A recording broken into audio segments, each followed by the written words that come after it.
Hello! Welcome to Ivanna's Norsk life. In the last video, I for the first time actually tried to record a vlog, and I took a regular day the way it is and just recorded whatever I was doing. I started to get in more and more requests about data related jobs, and you started to ask me some questions about how you can relocate, or do you need a professional certificate, how to actually find the data related jobs. And that's why I decided that in today's videos I will try to answer these questions, and hopefully they will help you to land the job in data field in the future. It could be Norway, it could be somewhere else. Of course, I will share with you a bit of insights into salaries in the data field in Norway. So if this content is interesting for you, just keep watching me. Don't forget to subscribe, hit the like button. Don't forget about the bell button, because then you will get notifications when new video will be coming. For now, I'm posting 2 videos a week on Monday and Thursday, so I hope this works out for you. If you wish me to do more daily vlogs or weekly vlogs or about something that what I'm just doing, write it in the comments or set a plus or like some reaction. First of all, it shows me support.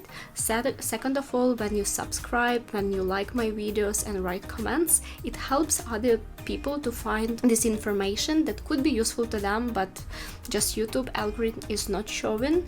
Let's start the vlog.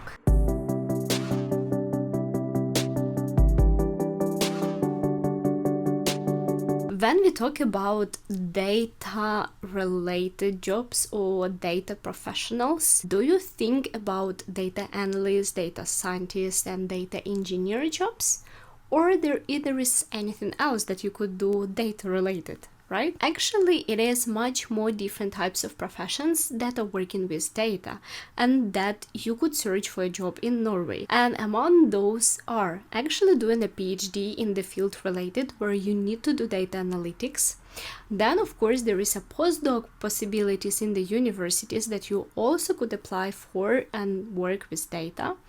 Then you can go for the researcher in private companies that are dealing with artificial intelligence and so on. I've seen such positions on the LinkedIn. And what about machine learning engineer? Of course. But did you think about consultancy? You could work as a consultant on the data-related topics. Of course, there is different types of the consultancy job. Quite often they want very experienced people, but then they get a very high salary. But sometimes you can also find a job where they don't say that they want senior level experience. They want just a consultant in the topic. So maybe this one is for you.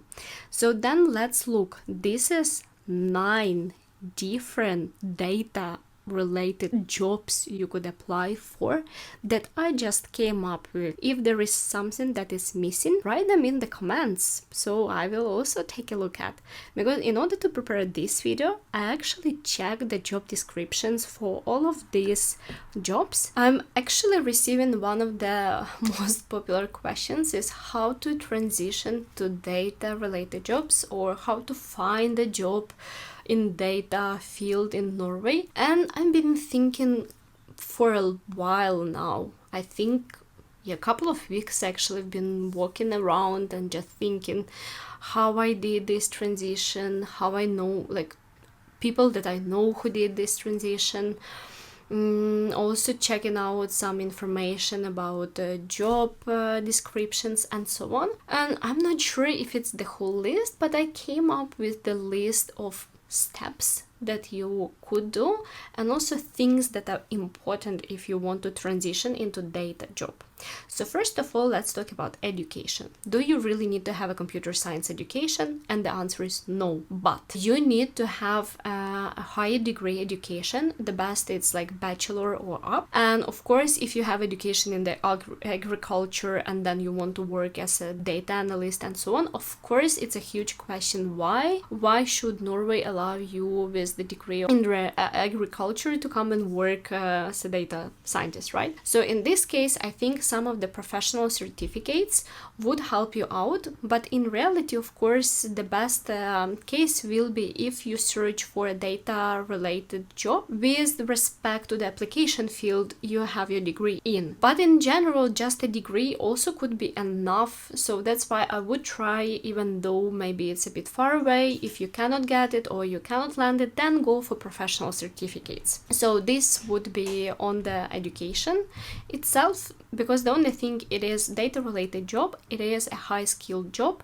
so you need to have some bachelor degree for sure. If you have master, it's even better. If you have a PhD, I think it would answer almost all of the questions. Of course, not like PhD in philosophy or sociology or some field like that, but I think like more in engineering and so on, it would be just perfect fit. Then another one that is like, don't try to find a perfect description of the job. I've already been telling you that, like, search for a job, apply to as many as you feel you would love to do that job.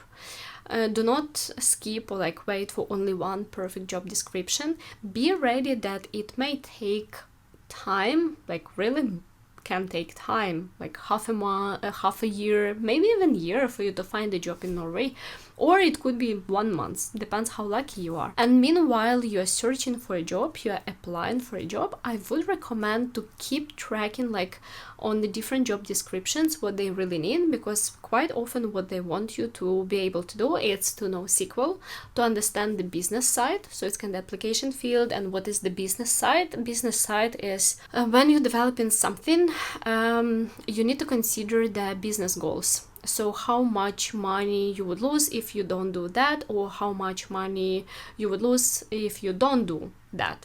So it's kind of, you can transition all of the data related tasks to the business side. Why it is important for the business you will be working on and how it can be translated in the very easy business language communication. So I think this one quite often you could see. Also, you would see a lot of work with dashboards, cloud solutions, and so on. So it depends on the job description.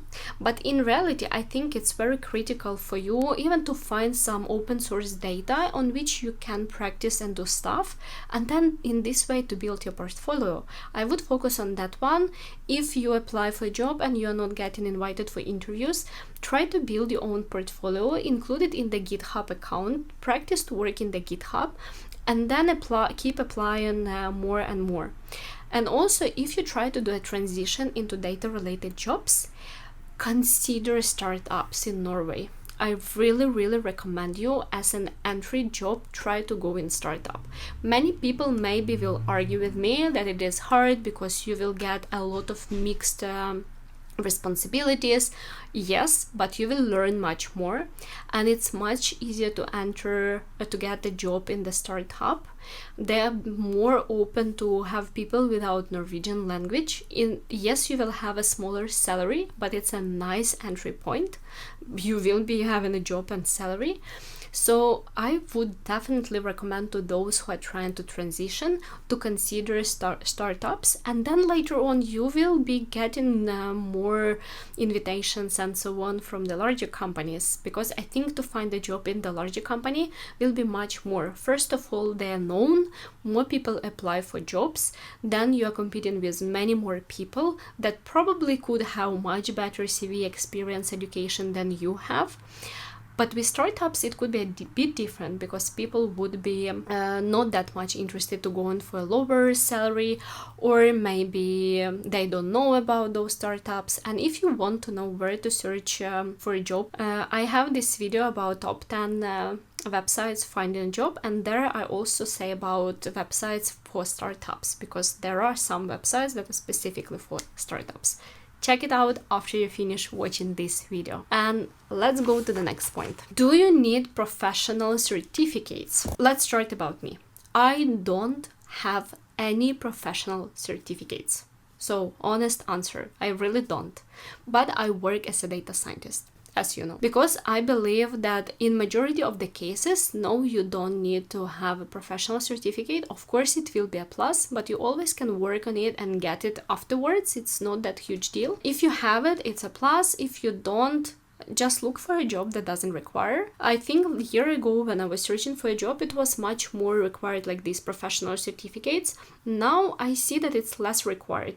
So it's much more jobs with just regular things that they want, that you know how to work with databases, that you know SQL, that you can program in Python, at least Python or R, or like some statistic related tool, depends on the job, that you can do dashboards. In majority, I would say that it's not required, but it is a plus. Then another question that I was getting from you, it was about skill set. Do you need specialized one or maybe generalized? In general, in like the most common, I think that you need more like a generalized skill set and ability to quickly learn new things, because market is pivoting quite often into different directions, and they want to have people who are able to pivot very quickly or who are able to learn something new very quickly. If you have a generalized skill set already and then you have something that you specialize in, it's also great, it's cool. And one more point about remote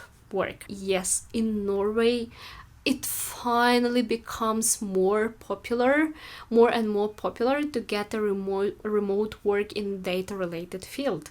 And companies are becoming more and more open to hire people outside of Norway. So it's a good news to you, because it's much more remote work jobs are on the LinkedIn website, and I would recommend you to use LinkedIn for job search. I personally would use that one the most if I wanted to change a job. You can start as a remote employee, and then you can ask for relocation later on time when company sees that you're a good fit and you like the company as well, and maybe you want to move and live in Norway. You can do it later on the stage, or at least to get some experience from the Norwegian company.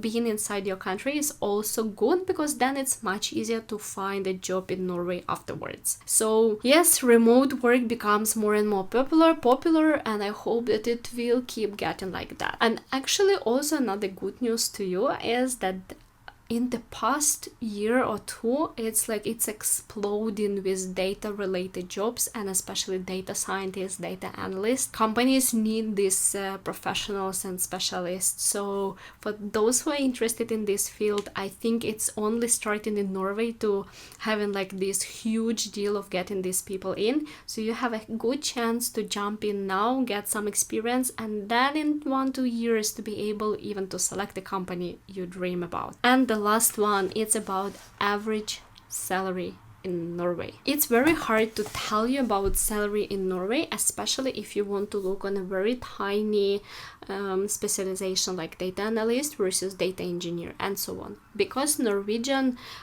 job descriptions, they do not have a salary, and salary is negotiated with you based on your experience, your education. And of course, your education will define your salary level very much, because when you have a bachelor, do not expect, and especially if it's entry job, with bachelor and entry job, do not expect to get extremely high salary, because salary in Norway, it is negotiated in thousands per year. Let's go one by one and quickly look on the average and then minimum that I found on the Glassdoor website. So it's not that reliable, but at least some hint for those who are interested, and it would help you in negotiation afterwards. As I said, for all of the jobs, the minimal level, I would recommend to hit somewhere on 500,000 per year. Of course, if you have bachelor, that some of the jobs, like data analyst, they will try to get you for 400, 450,000. Or if you will go to startup, of course, it can be about in the area like 400,000 per year, because for startups it's very hard, they don't have that much money. But if you talk about very established companies, then it should be 500,000 plus. So if we look on the lowest one, it is a researcher. And for the researcher, average salary in the private company, it would be 590,000 Norwegian kroners per year. It's an average. The next one, it is a consultant. So on Glassdoor, it's 650,000 Norwegian kroner per year. But I know that Usually when it's seniority level consultancy, it's the one that pays the most. So you can go much easier over 1 million Norwegian kroners per year in the consultancy compared to any other company, private company. The next one, it is data analyst, and the average for data analyst is 670,000 Norwegian kroners per year.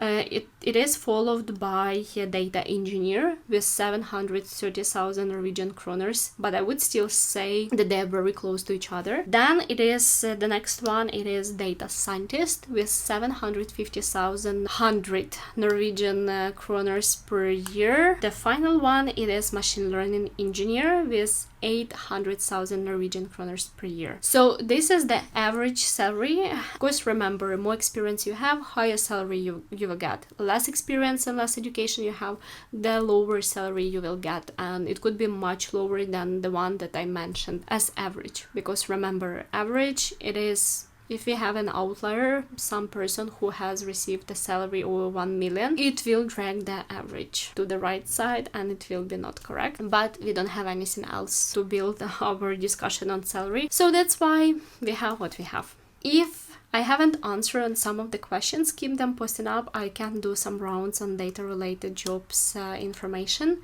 But I hope this one was useful to you and I hope it will help you to transition. Remember, always apply for the job you see and keep working and building your skill set and your portfolio while you're waiting for your dream job to come or someone who will give you an offer. And remember, always, even if you're on the interview, always ask questions.